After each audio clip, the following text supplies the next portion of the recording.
Коли позираєш на його полотна, відчуваєш особливу енергію, котра тя наповнює іскренню гармонію. Золтан Іванович Шолтес, заслужений художник України, прожив нелегкое життя, айбо не стратив чувство доброти, любові до людей, мудрості у рішенні житейських і творчих проблем. Його розуміння і цінність добрих відносин між людьми дали муся у тої мудрості, котру він видів у родині. Отець його був учителем. Пізніше Золтан Іванович пройшов файну школу жизни в Ужгородській гімназії, де першим його вчителем рисування та духовним наставником був Йосип Бокшай. Доля Золтана Івановича була невід'ємною від долі Закарпаття. На своєму життєвому шляху він зустрічав як моменти дуже позитивні, щасливі події життя, так і надзвичайно драматичні, і я би навіть сказала трагічні. Золтан Іванович Шолтес був глибоко віруючою людиною високої духовності.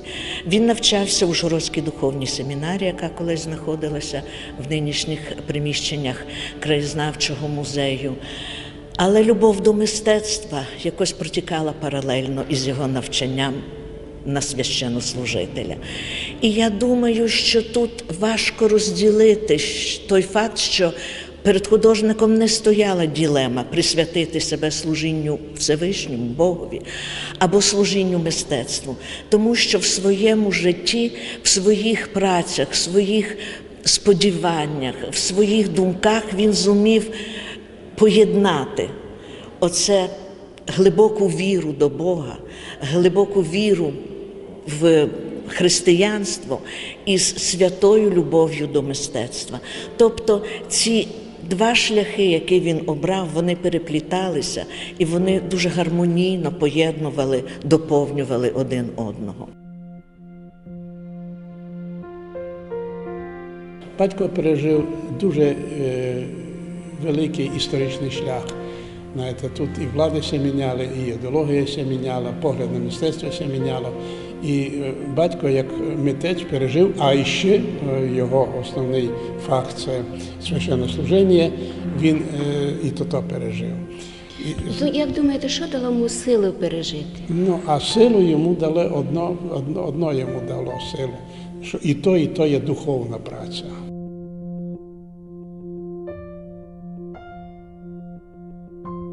Я гадаю, що важко сперечатися із тим ствердженням, що творчість будь-якого художника є віддзеркаленням його душі, віддзеркаленням його світоглядницьких позицій, його розуміння світобудови. І я думаю, що це ствердження є справедливим і для творчості Золтана Івановича Шолтеса, одного з провідних представників нашої закарпатської образотворчої культури, одного з найбільш вірних і послідовних учнів, засновника Закарпатської школи живопису, в тому числі пейзажної школи живопису, Йосипа Бокшая. У 1929 році Золтан Іванович Шолтес вступив до Ужгородської духовної семінарії, яку закінчив у 1933 році і був рукоположений у сан священнослужителя і направлений у першу парафію в селі Ужок Великоберезнянського округу. Він активно продовжує займатися живописом, і його частим гостем були Йосип Бокшай, Ернест Кондратович, Андрій Коцка, Шандор Петкі. Той у 1933 році отець Золтан організував першу персональну виставку, котра принесла йому тоді вже члену спілки художників Чехословаччини великої визнання. Його роботи файно сприймалися на виставках у Кошиці, Празі, Ужгороді. Перша фара батька була у Ужку з 33 по 39 рік. І знати треба, що Волосянка тоді була дуже великим культурним центром таким. Великим культурним. То в Березнянщині? То Березнянщина, так. Батько жив у Ужку і там побудував, сам своїми руками побудував фару. І там гостював якраз Августин Волошин у тій хаті гостював, Йосип Бокшай гостював, спільно малювали, є спільні картини. А у Волосянці тоді викладав, були направлені на роботу Коцка. Він там се й одружив на російській еміграції. Батько їх вінчав тоді офіціально. Вони прожили недовго, бо з Коцком тяжко було жити. Хоча це теж цікаву історію має. Там викладав Петки. Петки викладав. Батько, крім того, що був духовний пастир, він ще закон Божий викладав у Гусному, то була його парафія. А в Гусному мальовання Петки викладав і Коцька викладав, мальовання в тому числі. Но потім були браття Кондратовичі два, бо їхній батько, старий Кондрат, був директором школи у Лосянці. Ну і там осередок дуже підтримував якраз зв'язки культурно-просвітянські і мистецькі зв'язки, бо там і малювалося, знаєте, малювалося.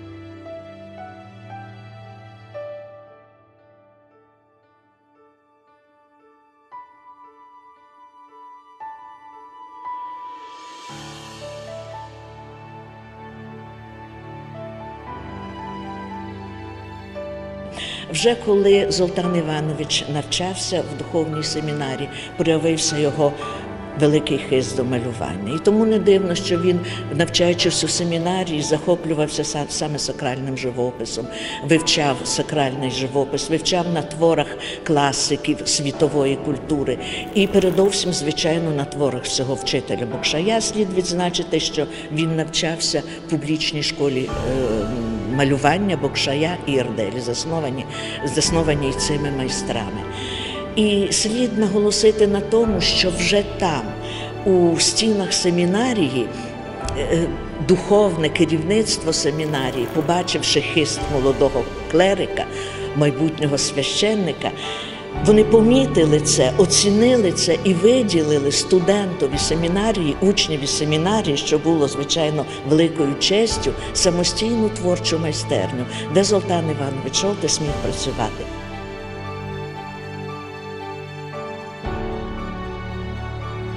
Він був таким за своє все життя, за рахунок того, що він перше був священником, був авторитетом серед художників, це було все заборонено, але тим не менше він був таким визнаним авторитетом. То це честь, совість, якби була. І за рахунок цього він вільно спілкувався зі всіма категоріями, і з самими молодими, і з самими старшими колегами. Золтан Іванович Шолтес у 1939 році переведений служити у греко-католицьку церкву Севлюша, нині Виноградів. У 1941-му отець Золтан призначається парохом в селі Туриця Перечинського округу, де його застала Друга світова війна. Але митець продовжує служити і творити, і він стає членом спілки художників Мадярщини. А в 1945-му він один із засновників Закарпатської спілки художників України.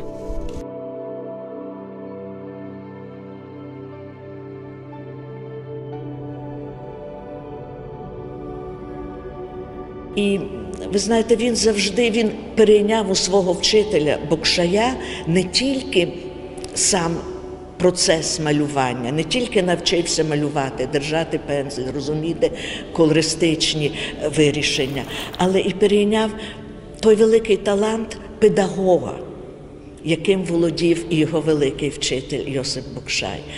За рахунок цього, що як в професійному, як в людському, як і суспільному положенню він був такою кристальною людиною, тим більше, що ми знаємо, коли вже відмінили заборону на греко-католицизм, ми постійно його бачили тут на цегольні, коли участвував у службах, коли там сповідав людей, і практично в холод, в жару завжди там був.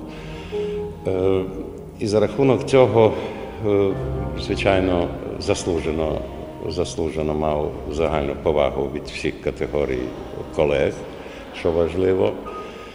І ніхто це під сумнів, якби і не ставив. Золтан Іванович, як я вже казала, в своїй творчості віддзеркалював себе, свої почуття, свої думки, стан своєї душі. А слід сказати, що людина ця була надзвичайно духова, інтелігентна, з високим інтелектом, надзвичайно приятельська, доброзичлива, толерантна. І до нього тягнулися колеги, до нього тягнулися учні. У час репресій 1947 року ліквідували Мукачівську греко-католицьку єпархію, і Золтан Іванович Шолтес стає безробітним.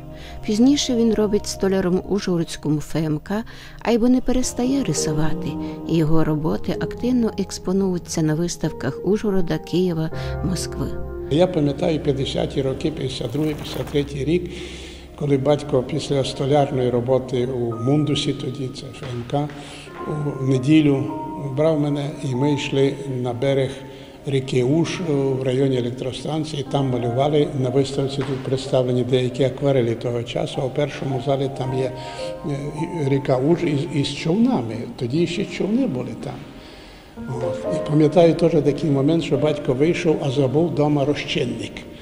А за спиною у нас були циганські поселення. Там батько прийшов і попросив нафту в них. І нафту розбавляв оті картини. Це було конкретно 52-53. Можете перевірити по роках. І я вам хочу сказати, що у той час, коли батько в Мундусі працював, ФМК в майбутньому, ночами працював, а в день, значить, ми йшли на берег ріки, і він там малював. Я коло нього сидів, він малював, я вже теж розпочинав тоді бабрати щось із папіром, із олівцем, із акварельними фарбами. Так що це для нього був відпочинок, а може найцінніше, що це був духовний відпочинок його. Він маленько говорив з природою, знаєте, все.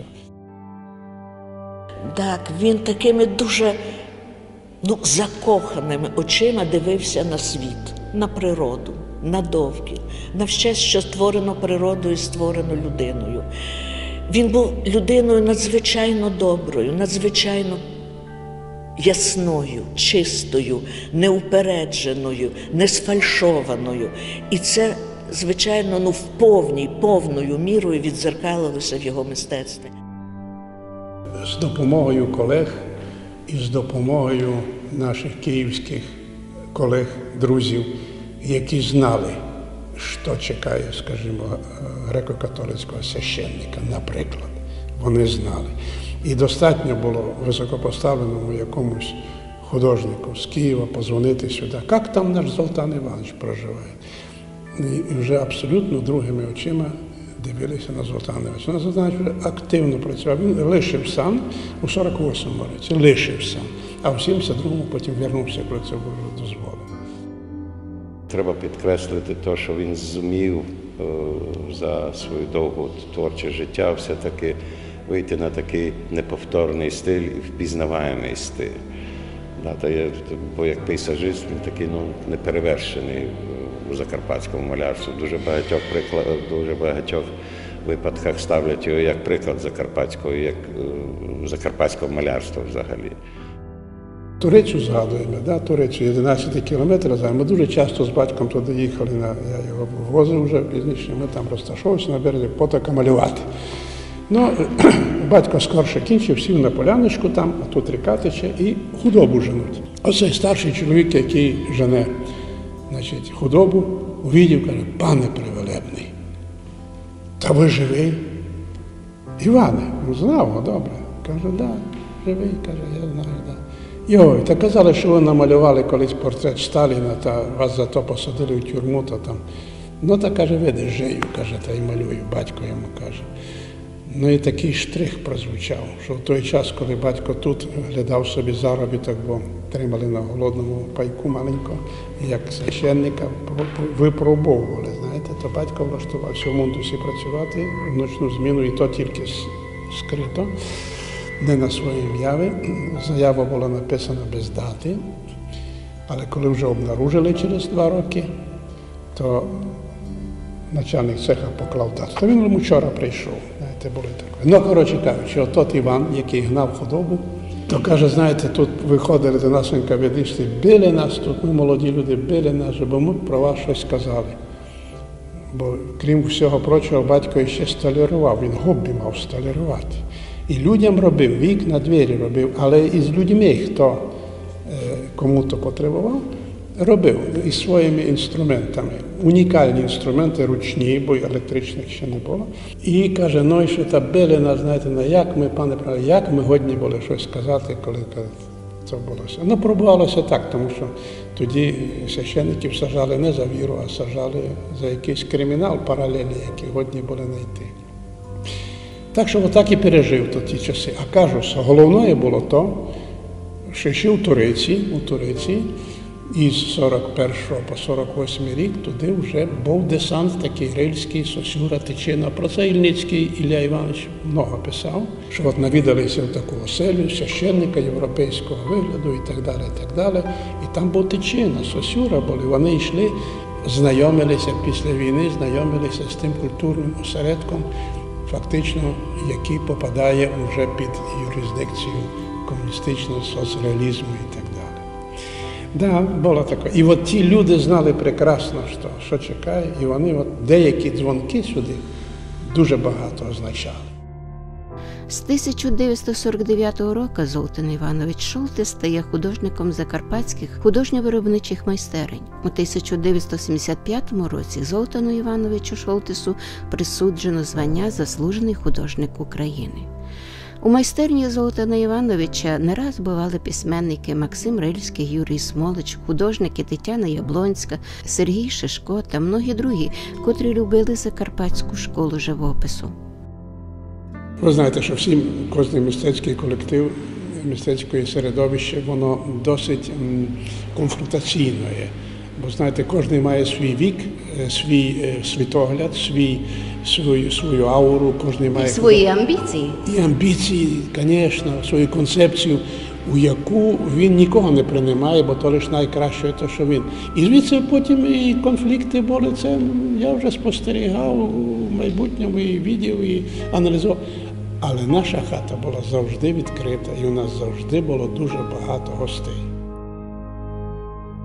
Хоча ніколи не викладав малювання Золтан Іванович Шолтес, але він завжди був вчителем. Він завжди був вчителем для молоді, для дітей, для художників-автодидактів, які самостійно освоювали ази художньої професійної науки. Шолтес Золтан Іванович, дуже приємні споминки були з Золтаном Івановичем у Колочаві. І я пам'ятаю, ще молодим художником, не хотів, щоб бо та аура, яка довкола тих художників була, великих, та вона дуже давила на молодого художника. Я став так десь метрів 50 далі, пам'ятаю, малював. Золтан Іванович собі і Покрович постелив, і полежав, і намалював велику картину, доки я ще лише починав. Тут надзвичайно швидко малював і легко малював. Це була така, у нього всі роботи були такі сонячні, радісні. І він так і малював. Радісно, легко, надзвичайно був до молодих художників лагідний. Ніколи так він не покритикував, що каже, ну та знаєш, Юшку, ту єсть недобре поклав. Я кажу, то ще добре, але маленько се постараєш, що да щось так. Тобто ти дістав дяку від того мальовання, від того общення. То такий був Жолі Бачі. Ми його так звали. Він у нашому фонді працював, він був головним художником. Кстати, першим головним художником у художньому фонді нашого міста. А я був останнім, коли потім вже все розвалилося. Ну, така от послідовність тих от дій.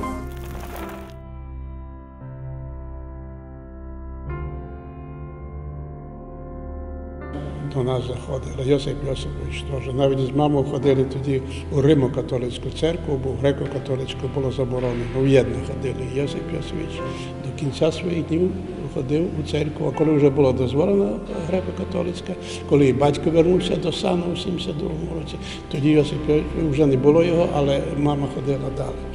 Що маю вам сказати ще цікаво, що, друзі, я пам'ятаю дуже приємні зустрічі. Кашель Антон Михайлович, дуже часто і друг батька був, Глюк Габриел Мартинович, знаєте, і я спостерігав, що Габриел Мартинович не як до колеги приходить, спочатку так, але були бесіди відносно життєвих проблем. Габрила Мартиновича були такі проблеми. Батько радив йому. Манайло Федор Федорович дуже часто гість у нас був. Габда, Борецько, я казав, Ерделя Альберт Михайлович, він приходив із Магдом, приходили до нас. І маюся похвалити тим, що коли вже Ерделія не стало, то Магда дуже мало людей до себе допускала, а винятком служив батько. Батькові завжди можна було прийти до Магди, поговорити або сприяти деякій реалізації твори Адальберта Михайловича. І я теж вже потім помаленьки, так сказати, до тогося вже унаслідував таку. Так що він був до кінця свого життя дневним художником, а й духовником? Ну так, і був, да. Ну так, коли вже була заборонена офіційна релігія, то, наприклад, у сім'ї Бокшаїв батько, як священник, був сімейним пастирем сім'ї. Це факт. Це факт. Помер Ерделі, ну тоді ясно, що ніякого релігійного похорону не можна було, знаєте, ніякого. І я ніколи не забуду, Борецький прийшов до батька і казав: Золіку, ми будемо завтра хоронити Адальберта Михайловича. Який то буде? А коли на цвинтарі буде, я коло тебе буду стояти на подіумі, і ти мусишся приготувати, і символічно це буде фактично релігійний, прощання буде. А батько каже: я не знаю, чи то все вдасться, хтось там підніме, як на проспілкових зборах, я хочу попрощатися і так далі. А Борецького знати треба: ні, я буду там стояти коло тебе. І є фотографія у книзі батька на похоронах Ерделія. Подивіться, з яким агресивно наміреним характером стояв там Борецький. Його роль така була, щоб нікому більше, щоб це символічно піп ховав. Символічно. Розумієте, ну віртуально, тому що там не було ні знаряддя, нічого не було. Цікаво, правда цікаво. Ці колеги це договорили, і отак вони вирішили. Ну і, звичайно, неоцінимою роль була художника Золтана Шолтеса у роботі із художниками самодіяльними.